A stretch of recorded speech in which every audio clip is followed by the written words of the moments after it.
respected dignitaries on the dais, and my dear friends. ഞാൻ കൊച്ചി നഗരത്തിൽ charge എടുത്തത് ജനുവരി 1-ാം തീയതിയാണ്. ഞാൻ 2021 ബാച്ച് IPS ഓഫീസറാണ്. ഇതിനു മുമ്പ് ഒരു വർഷം ടെന്യൂർ ASP പാലക്കാടായിട്ടായിരുന്നു. അപ്പം ഞാൻ ബൈ ഗ്രാജുവേഷൻ ഒരു എൻജിനീയറാണ്. ഇലക്ട്രോണിക്സ് ആൻഡ് കമ്മ്യൂണിക്കേഷൻ എൻജിനീയറിംഗ് ആണ് ഞാൻ പഠിച്ചത് കോളേജ് ഓഫ് എൻജിനീയറിംഗ് മൂന്നാറിൽ.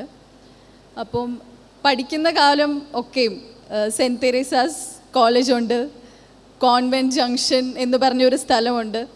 ഇവിടെ പഠിക്കുന്നതൊക്കെ ബ്രൈറ്റസ്റ്റും പ്രിറ്റിയസ്റ്റ് ഓഫ് കേരള ഗേൾസ് ആണ് എന്നൊക്കെ ഞാൻ കേട്ടിട്ടുണ്ട്. So I have always admired this college and I always wanted to be a student here as well. പക്ഷേ അത് നടന്നില്ല. എന്നാലും I'm happy that I'm invited as a guest here and I got an opportunity to see all of you. So this is, I am invited to a program which celebrates ideas given by women who are going to be entrepreneurs in the future. അപ്പോൾ എനിക്ക് തോന്നുന്നത് ഓൺടർപ്രണർഷിപ്പിനെ പറ്റി പറയാൻ എന്നെക്കാളും വിശിഷ്ടമായിട്ടുള്ള ആൾക്കാർ ഈ വേദിയിൽ തന്നെയുണ്ട്. എനിക്ക് ആകെ നിങ്ങൾക്ക് തരാൻ പറ്റുന്ന മെസ്സേജ്, നിങ്ങളൊക്കെ ഇപ്പോൾ കോളേജിലാണ്. കോളേജ് ഒരു കൊക്കൂൺ പോലെയാണ്, നമുക്കൊരു കവറാണ് കോളേജ് എന്ന് പറയുമ്പം. ഇതിൻ്റെ അകത്തെ അന്തരീക്ഷമെല്ലാം കൺട്രോൾഡാണ്. നിങ്ങൾക്കുള്ളത് ഇവിടെ ടീച്ചേഴ്സാണ്, അവർ നല്ല ടീച്ചേഴ്സായിരിക്കും. നിങ്ങൾക്കുള്ളത് ഫ്രണ്ട്സാണ്, അതുപോലെ നല്ല ഇൻഫ്രാസ്ട്രക്ചർ, നിങ്ങളുടെ പേരൻസ് സപ്പോർട്ട് ചെയ്യുന്നുണ്ട് നിങ്ങളെ ഫിനാൻഷ്യലിയും എല്ലാ രീതിയിലും. പക്ഷേ ഈ കോളേജ് കഴിയുമ്പം ഇതല്ല അവസ്ഥ. നമ്മളെ ശരിക്കും ഒരു ബെയർ സൺലൈറ്റിലോട്ട് എടുത്തിട്ട പോലത്തെ ഒരു അവസ്ഥ വരും. അതിൽ നമ്മളിൽ ചിലവർക്ക് എന്താണ് പെർസ്യൂ ചെയ്യേണ്ടത് എന്നുള്ളൊരു ക്ലാരിറ്റി ഉണ്ടാവും, ചിലവർക്ക് ഉണ്ടാവില്ല. അപ്പോൾ ആ ക്ലാരിറ്റി ഇല്ലാത്ത കൂട്ടത്തിൽ പെട്ട ഒരാളായിരുന്നു ഞാൻ. പിന്നീട് ഞാൻ ജോലിക്ക് കയറി. ഇൻഫോസിസിൽ എൻ്റെ ക്യാമ്പസ് പ്ലേസ്മെൻ്റ് ആയിരുന്നു. അതിന് ശേഷമാണ് ഞാൻ സിവിൽ സർവീസസിലോട്ട് തിരിയുന്നത്. അപ്പോൾ അതുപോലെ നിങ്ങളിലും നിങ്ങളുടെ എന്താണ് ഡ്രീംസ് എന്ന് ഐഡൻറ്റിഫൈ ചെയ്യാനുള്ളൊരു പാഷൻ വേണം.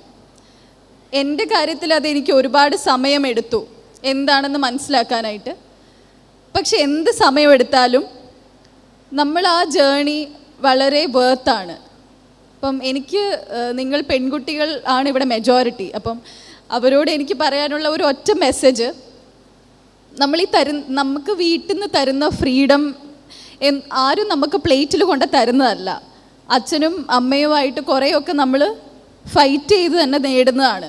അപ്പോൾ നിങ്ങൾക്കൊരു ഡ്രീമുണ്ട്, നിങ്ങൾക്കൊരു പാഷനുണ്ട്.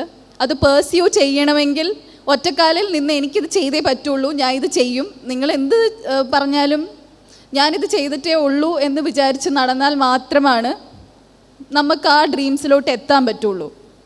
പിന്നെ ഒരു പോലീസ് ഓഫീസർ എന്ന നിലയ്ക്ക് എനിക്ക് നിങ്ങളോടൊരു റിക്വസ്റ്റും കൂടിയാണ്. എന്ന് വെച്ചാൽ നമുക്ക് ഓരോ ദിവസവും വരുന്ന കേസുകളും കാണുമ്പം നമുക്ക് സങ്കടം വരും. കാരണം കൂടുതൽ കാര്യങ്ങളും നമ്മൾ തന്നെ പോയി ചാടിക്കൊടുക്കുന്നതാണ്. For example cyber frauds. നേരിൽ കാണുന്ന ആൾക്കാരെ പോലും വിശ്വസിക്കാൻ പറ്റുന്നില്ല. അപ്പോഴാണ് ഇൻസ്റ്റാഗ്രാമും ഫേസ്ബുക്കും വാട്സാപ്പും വഴി ഫ്രണ്ട്സ് ഉണ്ടാവുന്നത്. ഇതൊക്കെ ഓക്കെയാണ്, പക്ഷെ നിങ്ങൾ ഡിജിറ്റലി ഒരു ഫുട് പ്രിൻറ്റും ഉണ്ടാവരുത്. നിങ്ങളുടെ ഫോട്ടോസ് അയച്ചു കൊടുക്കുക, വീഡിയോസ്, ഇതെല്ലാം നിങ്ങൾക്ക് കാണണമെങ്കിൽ നേരിട്ട് കാണുക, അതും സേഫായിട്ട്. ബിക്കോസ് ഞാൻ വിശ്വസിക്കുന്നത് നമുക്ക് ഈ ലോകത്തിൽ കിട്ടാൻ പറ്റുന്ന ഏറ്റവും ബെസ്റ്റ് തരത്തിലുള്ള ഒരു സാഹചര്യം നമുക്കിവിടെ ഉണ്ട്. ഇപ്പം നിങ്ങളൊക്കെ ഇവിടെ പഠിക്കുന്നത് നിങ്ങളുടെ മാതാപിതാക്കളൊക്കെ നന്നായി ഹാർഡ് വർക്ക് ചെയ്ത് നിങ്ങളൊക്കെ സപ്പോർട്ട് ചെയ്തുകൊണ്ടാണ് നിങ്ങളൊക്കെ ഇവിടെ പഠിക്കുന്നത്. അതേപോലെ നിങ്ങളുടെ ടാലൻസ്, ഇന്ത്യ പോലെ ഒരു കൺട്രിയിൽ നിങ്ങളുടെ ടാലൻസ് എക്സ്പ്ലോർ ചെയ്യാനുള്ളൊരു ഓപ്പർച്യൂണിറ്റി ഉണ്ട്. അപ്പം നമ്മൾ ചെയ്യേണ്ടത് നമ്മുടെ ബോഡി ആൻഡ് മൈൻഡ് ഇതിൽ മാത്രം നമ്മൾ കൺട്രോൾ വയ്ക്കുക. സോ ഇങ്ങനെയുള്ള ഈ സൈബർ ക്രിമിനൽസ് ഇവരിന്നൊക്കെ നിങ്ങൾ മാറി നിൽക്കുക. അതുപോലെ തന്നെ ഒരു വിപത്താണ് നാർക്കോട്ടിക്സ്. ഈ സാധനങ്ങളൊക്കെ ഞങ്ങളൊക്കെ പഠിച്ചപ്പോഴും ഒക്കെ ഉണ്ട്. സോ നമുക്ക് ഓപ്പർച്യൂണിറ്റീസ് ഇല്ലാത്തത് കൊണ്ടല്ല, നമ്മളത് വേണ്ടാന്ന് വെക്കുന്നത് കൊണ്ടാണ്. അപ്പം ഒരു പ്രാവശ്യമെങ്കിലും അതൊന്ന് ട്രൈ ചെയ്യണം, അതെന്താ സാധനം എന്നറിയണം, അങ്ങനത്തെ ക്യൂരിയോസിറ്റി പലരുടെയും മനസ്സിലുണ്ടാവും. പക്ഷേ ഒറ്റ പ്രാവശ്യം തന്നെ ട്രൈ ചെയ്താൽ അഡിക്ഷൻ അങ്ങനെയൊക്കെ വരാം. വെറുതെ നിങ്ങളുടെ ഹെൽത്ത് വെച്ചിട്ടും റിസ്ക് ആണത്. അതിന് ശേഷം എന്താണ് സംഭവിക്കാൻ പോകുന്നതെന്നും നിങ്ങൾ ഏത് എൻവയൺമെൻറ്റിലോട്ടാണ് പോകാൻ പോകുന്നതെന്നും നിങ്ങൾക്കറിയില്ല. അപ്പം ഈ 2 കാര്യങ്ങളിൽ നിന്നും നിങ്ങൾ മാറിയിരിക്കുക. ഇത് എൻ്റെ ഒരു റിക്വസ്റ്റാണ്. നിങ്ങളൊക്കെ കൺട്രിയുടെ ഫ്യൂച്ചറാണ്. ശരിക്കും വുമൻ എംപവർമെൻറ്റ് ഇതൊക്കെ തുടങ്ങുന്നത് ഫാമിലിയിൽ നിന്ന് തന്നെയാണ്.